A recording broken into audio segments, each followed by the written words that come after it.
What's the creepiest paranormal activity you ever encountered? Story 1. In high school, I was babysitting for a single mom and her 2 kids. It was the middle of winter, and when I arrived it was already pitch black out, around like 6 p.m. She lived in a duplex. While I was standing in the living room with her and her girls talking about how the rest of the night would go, a little boy in full snow gear came in through her front door, stomped through the living room past us and headed down the stairs to the basement. The mom never even looked at him or stopped talking. The girls didn't make any acknowledgement that they saw him. I was super weirded out, but I was also an extremely introverted teenager, so I didn't ask the mom what was up. Once the mom left, I asked the girls who the little boy was that came in, and they both had no idea what I was talking about. So I got brave and grabbed a broom and headed downstairs. It was a small unfinished basement, one single room with no closets or anything. No one was down there, and the little boy definitely had not come back upstairs in that time. So weird, and the only time I have truly believed I experienced something paranormal. I normally scoff at ghost stories and stuff. Story 2. My dad worked in security. I got into it after he passed. One night I was called on my night off. They need someone to go fill in on another site. I never worked the site before, but hey, overtime, I accepted.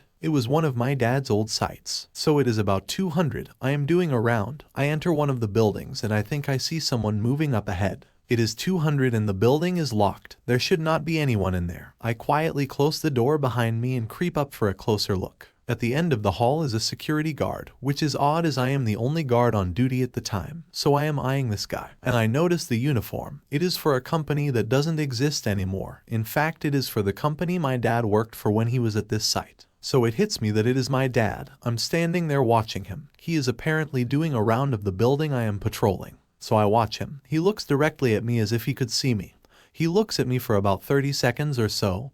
He then turns the corner. I run to catch up with him, but he was gone. Almost 2 years later, I still swear I actually saw him that night. I don't know if it was a ghost, if I was hallucinating because it was one of his old posts, and I was emotional, or if maybe somehow time loops exist and I actually saw him working the site in the past. I honestly don't know, but every time I have a night off and they can't find anyone to fill in, I jump at it. No longer for the overtime, but with the hope that whatever happened that first time happens again. I have filled in there over 20 times since that encounter, and I haven't seen anything since. Story 3. I worked in an elderly care home doing night shift. A lady named Elizabeth who had Alzheimer's came down, which was scary in itself. In her long nightie, she told me all about living in Sheffield, her parents, and her love of church music. I had to go check everyone and do some toileting. Not a huge home, about 12 residents.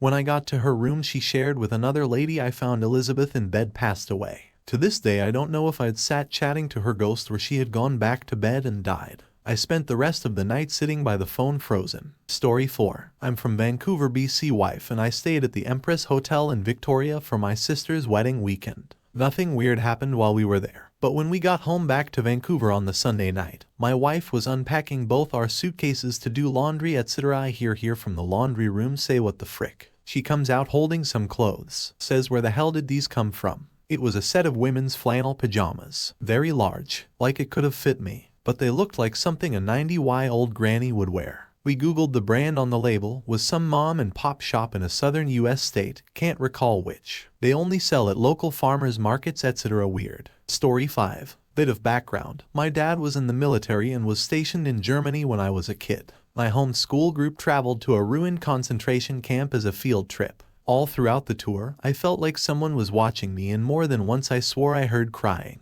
When we went through the shower, I nearly screamed because I felt something push against my back towards the wall. I told my parents I wanted to go home then and there. Unfortunately, we had to finish the tour. Story 6. I have several. One time my now ex and I were laying in bed watching TV. I'm quite tall, so my feet go right to the edge of the mattress. What feels like a hand grabs and squeezes my foot. Weirded out and assuming there is a logical explanation, I ask her, "How did you just squeeze my foot with your foot?" She goes, "What are you talking about?" and wiggles her feet. They were well away from mine. We were both speechless and utterly creeped out. All I could do was pull my feet in close. Story 7. My mom and I went to the Flight 93 Memorial in Pennsylvania a few years ago on a cold, snowy winter day. I think there were only 2 other visitors there who had left by the time we walked down to the wall with the names of the victims on them, which is the field where the plane crashed. We were standing there, then suddenly heard all these voices. It sounded like a big group of people talking loudly. We didn't think anything of it because we were reading the plaques, but the second we got back to the car we both mentioned hearing a bunch of people talking,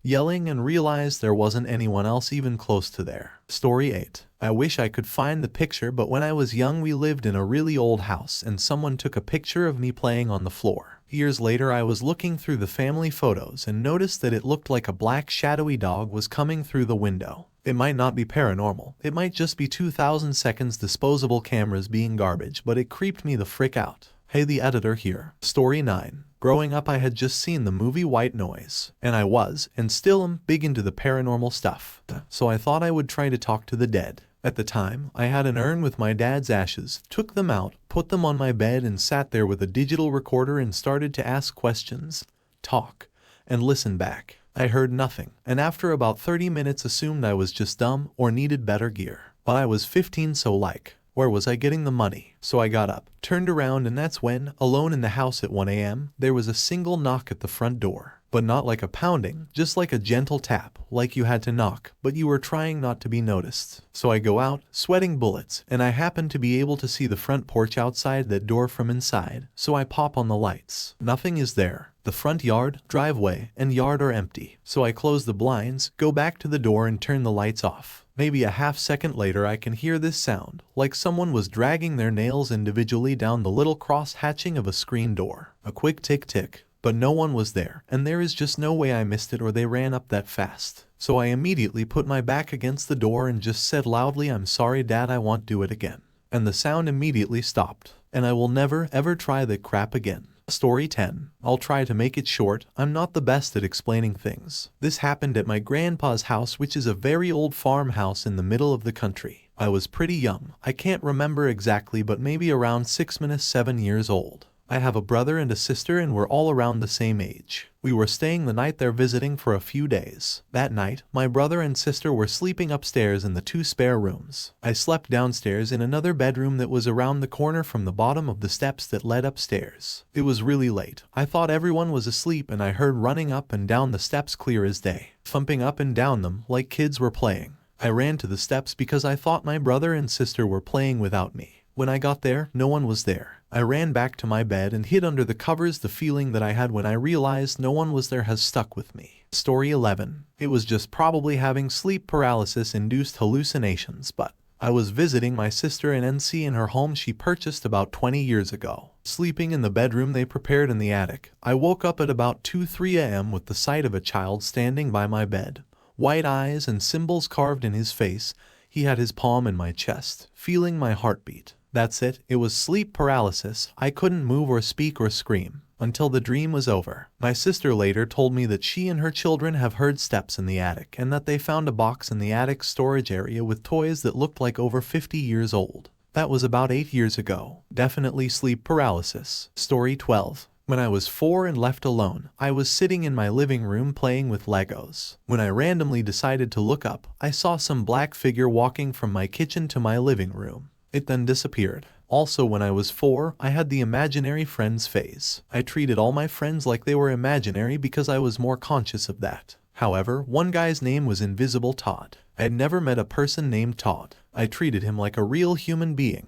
And when my mom asked how old he was, I said 57. Exactly 57. Story 13. Years ago, after I had inherited some war trophies that my great-uncle brought back from the Pacific Theater, I caught a glimpse of what I could only describe as a reflection of a Japanese soldier in a mirror. Would also hear heavy footsteps and a friend said she got shoved. 2 of the items were a small Japanese flag and a sword that was dated to the late 18th century. I had both displayed on my mantle. After a couple months I took them down and packed them away. The weirdness stopped for the most part. Story 14. Last night, holy crap, woke up to howling. It's literally howling, but not a high-pitched howling you'd expect from a dog. This was demonic. I thought it was a dream, but I realized I was awake, and so was my husband. It was what you'd expect to hear from a werewolf. Our dogs didn't react to the noise, so it tells me it wasn't coming from one of them.